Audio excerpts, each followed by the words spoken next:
তো আবারও একটা মোহনবাগানের ম্যাচ, আবারও একটা অসাধারণ সন্ধ্যা সল্টলেক স্টেডিয়ামে মোহনবাগান জনতা উপভোগ করতে চলেছে।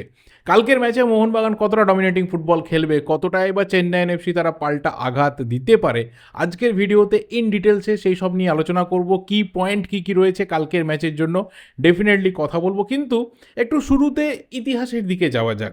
কালকে এমন দুটো টিম তারা যুবভারতীতে নামতে চলেছে, সেই দুটো টিম কিন্তু আইএসএলের গত 11টা যে সিজন কমপ্লিট হয়েছে সেই 11টা সিজনের অন্যতম সফল দুই টিম। একদিকে চেন্নাইয়েন এফসি, যারা প্রথম 6টা সিজনের মধ্যে দুবার চ্যাম্পিয়ন হয়েছিল, একবার রানার্স আপ হয়েছিল, 3বার তারা কিন্তু ফাইনালে পৌঁছেছিল। এবং তারপর থেকে 2020-21 থেকে তাদের একটা গ্র্যাজুয়ালি ডাউনফল দেখতে পাওয়া গেছে। তারা তাদের স্কোয়াড ধরে রাখতে পারে না, তারা তাদের ভ্যালুয়েবল প্লেয়ার ধরে রাখতে পারে না। সিনিয়র প্লেয়াররা কেউ অবসর নিয়েছে, কেউ টিম ছেড়ে বেরিয়ে গেছে। ভালো কোয়ালিটির বিদেশি প্লেয়ার তারা যেভাবে আনতো, যে লেভেলের প্লেয়ার আমরা দেখেছি, সেই ধরনের প্লেয়ার আর আসে না। এবং তার থেকেও বড় কথা যে ম্যানেজমেন্টের মধ্যেও কিন্তু একটা বড় ধরনের সমস্যা তাদের রয়েছে। সেখানে অভিষেক বচ্চন, মহেন্দ্র সিং ধোনির মতো মালিক থাকার পরেও কিন্তু চেন্নাইয়েন এফসিকে আর 2020-21 থেকে সেইভাবে কোট আনকোট আমরা টপ টিম হিসাবে দেখতে পাই না। কিন্তু উল্টো দিকে মোহনবাগান, যারা 2020-21 সিজন থেকেই আইএসএলে এন্ট্রি নিয়েছিল, ঠিক সেই সিজন থেকেই কিন্তু জানান দিতে শুরু করেছিল যে we are here to rule this ISL. প্রথমবারেই মোহনবাগান তারা লিগ শিল্ডের দৌড়ে রানার্স আপ হয়, ফাইনালে গিয়ে সেখানেও রানার্স আপ হয়। 2021-22 সিজনটা মোহনবাগানের শো কাটে, কিন্তু 22-23 থেকে টানা মোহনবাগান কিন্তু আইএসএলের সব থেকে ধারাবাহিক এবং সব থেকে সফল টিম। পরপর 3টে সিজনে মোহনবাগান 4টে ট্রফি জিতেছে, যার মধ্যে 2টো আইএসএল লিগ শিল্ড, 2টো আইএসএল কাপ। এবং এই সিজনেও মোহনবাগান যে টার্গেটে রয়েছে সেটা হলো, যেটা এর আগে কোনো ইন্ডিয়ান ফুটবল ক্লাব করতে পারেনি, যে টপ টিয়ার লিগে পরপর 3বার ডোমেস্টিক চ্যাম্পিয়ন হওয়া। সেই লক্ষ্যে কিন্তু মোহনবাগান এগিয়ে চলেছে। উল্টো দিকে চেন্নাইয়েন এফসি, তারা তাদের ওল্ড গ্লোরি যদি ফিরিয়ে আনা যায় সেই লক্ষ্যে রয়েছে। আসবো দুটো টিমের বর্তমান যে স্কোয়াড রয়েছে সেই দিকে। একদিকে মোহনবাগান, তারা যেভাবে স্কোয়াডকে তৈরি করে রেখেছে, যেভাবে একটা স্কোয়াড ধরে রেখেছে বলা চলে, এবং যেখানে যতটুকু প্রয়োজন ছিল ম্যানেজমেন্টের যা মনে হয়েছে সেইটুকু মোহনবাগান পুট করেছে, বাকি পুরো স্কোয়াড ইনট্যাক্ট। উল্টো দিকে চেন্নাইয়েন এফসি, সেখানে কিন্তু স্কোয়াডের মধ্যে একটা বিরাট বড় চেঞ্জ হয়েছে।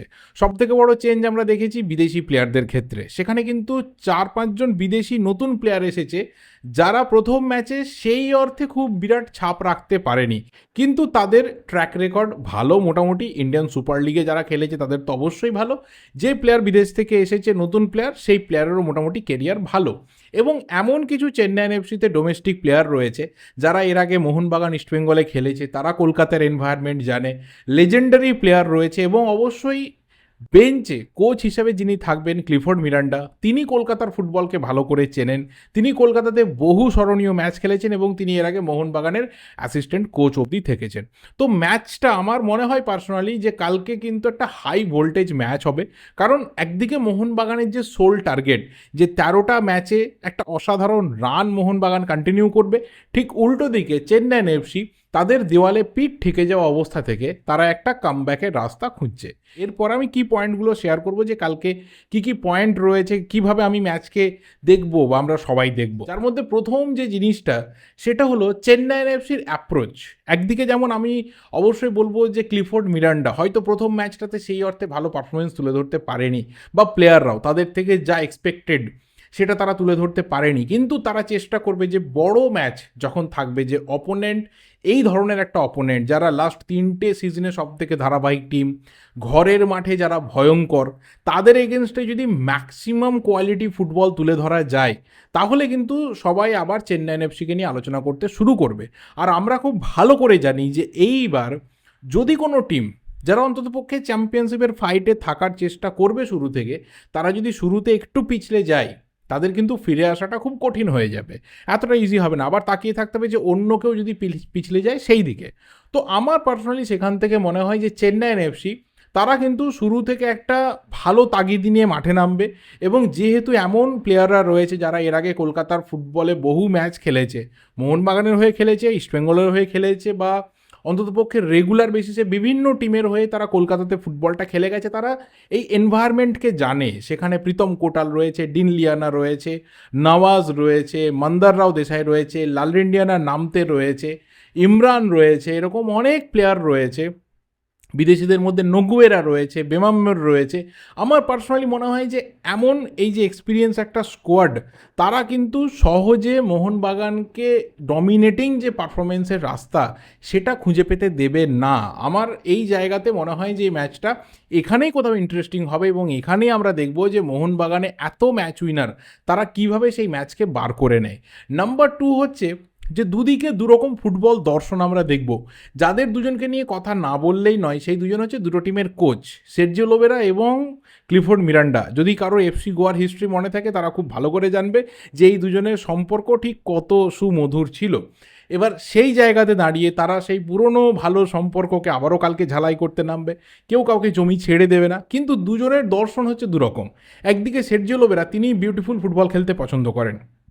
তার টিমে এই ধরনের অস্ত্র রয়েছে, যাদের স্কিল রয়েছে, যাদের একটা অন্য লেভেলের ট্যালেন্ট রয়েছে, যারা ইন্ডিভিজুয়াল ব্রিলিয়েন্সিতে একটা ম্যাচ বার করে নিতে পারে এবং পাসিং ফুটবল, কোয়ালিটি ফুটবল, নিজেদের দখলে পুরো ম্যাচকে রাখার যে একটা টেন্ডেন্সি শুরু থেকে, সেই টিম দেখাবে। উল্টো দিকে ক্লিফোর্ড মিরান্ডা, তারা জানে যে তাদের সবথেকে বড় প্লাস পয়েন্ট হচ্ছে তাদের ডিফেন্স আর মাঝমাঠের জায়গাটা।